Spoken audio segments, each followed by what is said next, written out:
of their slaughtered husbands. These are the facts of life in Rhodesia today. The cities are not as dangerous as the rural areas, but are becoming more so. Terrorists blew up the oil storage facilities at Salisbury last December. General discouragement permeates Rhodesia after a decade of standing virtually alone. The English-language press is controlled by Rothschild frontman Harry Oppenheimer of South Africa and has done much to undermine morale.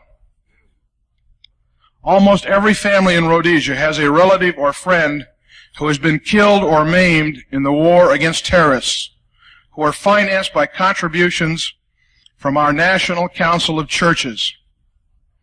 Incidentally, the Salvation Army pulled out of the National Council of Churches, not wishing to be made murderers by proxy anymore.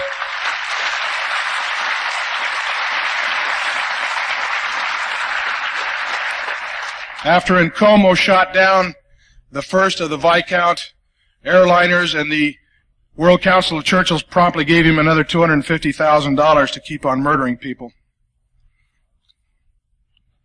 Nearly 12,000 people are dead in this vicious war.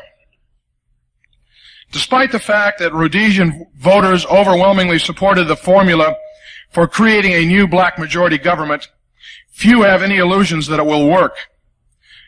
Those who gave their approval by ballot simply saw no other alternative at this advanced stage, while others looked at it as a measure for buying a little time while they prepare to leave the country.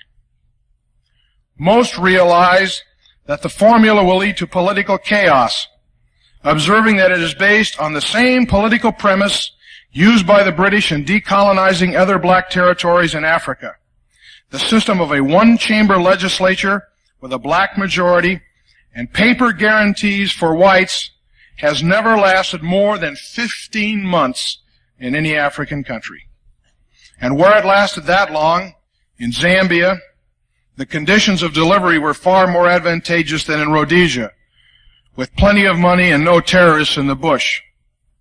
After 15 months, of course, Kenneth Kaunda opted for a one-party state and held a referendum that was rubber-stamped by an ignorant black majority. Leaders of the white minority went to court charging that their constitutionally guaranteed rights had been violated. When they won, Kaunda simply replaced all the judges and did what he pleased.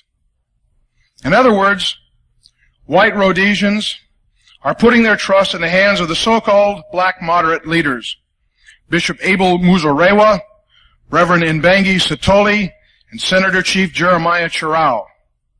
Muzorewa is widely respected in the Western press, but the bishop's credentials are about the equivalent of my own standing as a minister in the Universal Life Church. There is no such thing as a bishop in the Methodist Church of Rhodesia or Europe. The title is honorary. Years ago, the African nationalists discovered that they could gain standing with the World Council of Churches by calling themselves Reverend.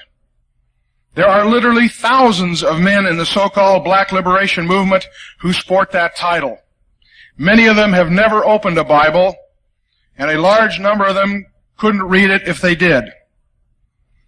Bishop Muzorewa was a terrorist wanted for murder who was brought back into a leadership position by the Kissinger Agreement. A photograph of him has recently been run in almost every newspaper in southern Africa, with a hand grenade in one hand and an AK-47 machine gun in the other. Muzorewa is favored to win the April 19th elections, but is not regarded as tough enough to hold on once the infighting begins. The Reverend Sithole, again the Reverend is honorary, was a terrorist leader who has been photographed in a Mao Zedong uniform being given the royal tour of Red China. Many of Sithole's lieutenants have also been to the People's Republic of China for training in guerrilla warfare. Keep in mind that Bishop Muzorewa and Reverend Sithole are the leaders of the moderates. Senator Chief Chirao has been backed by internal financial interests, which he has in turn double-crossed. He is the one who is ostensibly pro-Western and anti-communist, and he is in way over his head. Chirao, I am told, is an example of the Peter Principle in action. Then there are the avowed terrorists, Mugabe and Nkomo. And let me insert right here that Rhodesians violently object to these people being called guerrillas. Guerrillas, they note, are irregular soldiers who attack military targets only. In southern Africa, one is dealing exclusively with terrorists who only attack civilian targets. And the vast majority of their victims are defenseless blacks. Terrorist leader Robert Mugabe was educated in the mission schools where most black nationalists learn to hate whites, and he is a doctrinaire Marxist. According to Rhodesian sources, he commands 25,000 troops in Mozambique and another 8,000 terrorists within Rhodesia. Like the other black leaders we have mentioned, Mugabe is a member of the Mashona tribe. His rival is Joshua Nkomo. Nkomo, whose terrorists have now shot down 2 Viscount airliners loaded with civilian passengers, shares the leadership of the Patriotic Front with Mugabe. Nkomo is a Metabili, an offshoot of the warlike Zulus. Less a doctrinaire Marxist than Mugabe, Nkomo is a bloodthirsty thug who means to be dictator. He commands 12,000 troops in Zambia and an additional 2,000 terrorists inside Rhodesia. Under black rule, Rhodesia will return to tribal warfare. The Mashonas get along with the Metabilis like snakes with mongoose. The Mashonas have a 4-to-1 numerical advantage, but the Zulu-related Metabili are tougher and better fighters. Because of their numerical inferiority, almost all Metabili are now supporting Nkomo because they fear for their lives under a Mashona-dominated government. Mashona support is divided among Bishop Muzorewa, the Reverend Satoli, and Mugabe. When the European settlers first arrived at the turn of the century, the Mashona and Metabili were helping disease to keep the population down to about 300,000 by merrily butchering each other. The English established hospitals for the indigenous population and stopped the tribal slaughter. As a result, the population of the 2 tribes has today jumped from 300,000 to 6 million. When European control is ended, the clock will be turned back 80 years. Tribalism is alive and well in Africa. There is 0 chance of both tribes peacefully ruling what will be called Zimbabwe with a permanent coalition. That is, unless the Soviets or Cubans replace the European Rhodesians and maintain order among the tribes. Rhodesia's whites are expressing their lack of confidence in the future by voting with their feet. When Kissinger shoved his plan for a black majority rule down Ian Smith's throat 2 years ago, there were 278,000 Europeans in Rhodesia.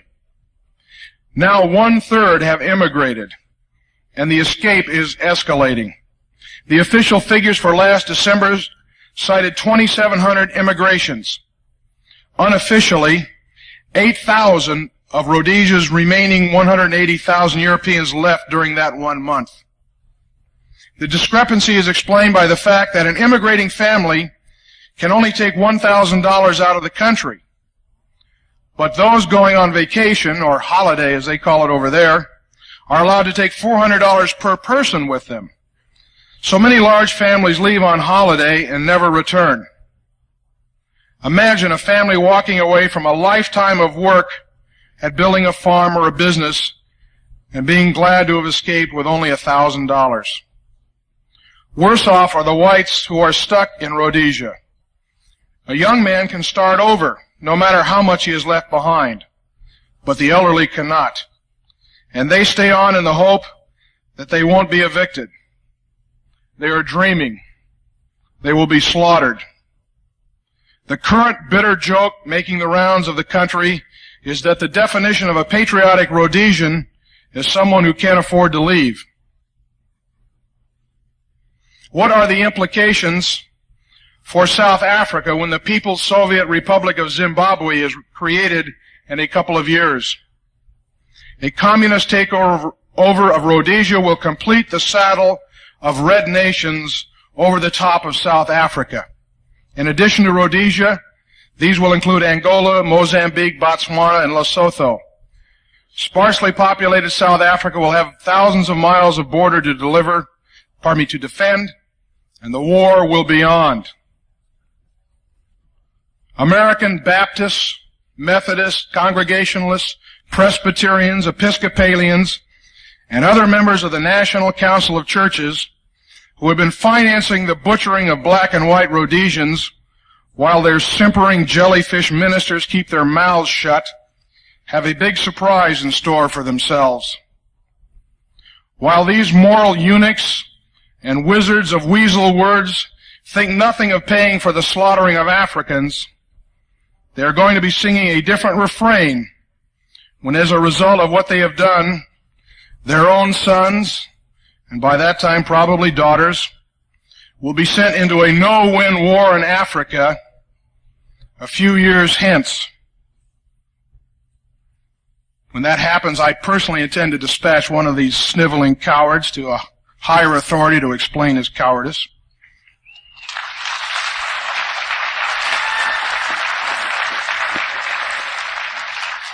The scenario is this. In about 1982, America will suffer a depression.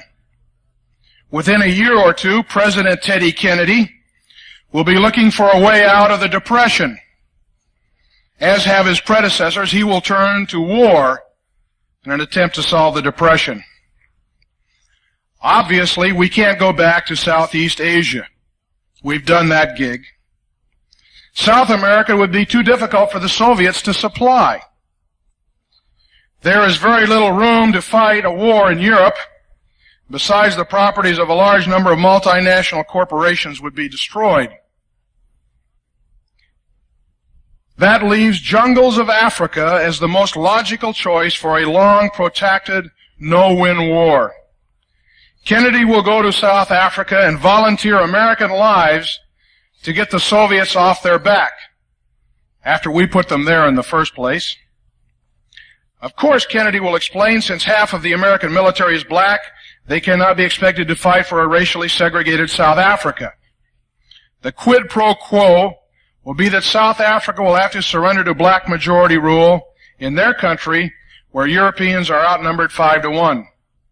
If the South Africans accept this offer, it will mean the end of civilization in that country, as has meant the termination of civilization in a dozen other African nations, where people are now reduced to eating rats, snails, and monkeys to keep from starving to death. If South Africa accepts Kennedy's offer, American boys and girls will pay with their blood for the moral cowardice of their parents and their spineless ministers.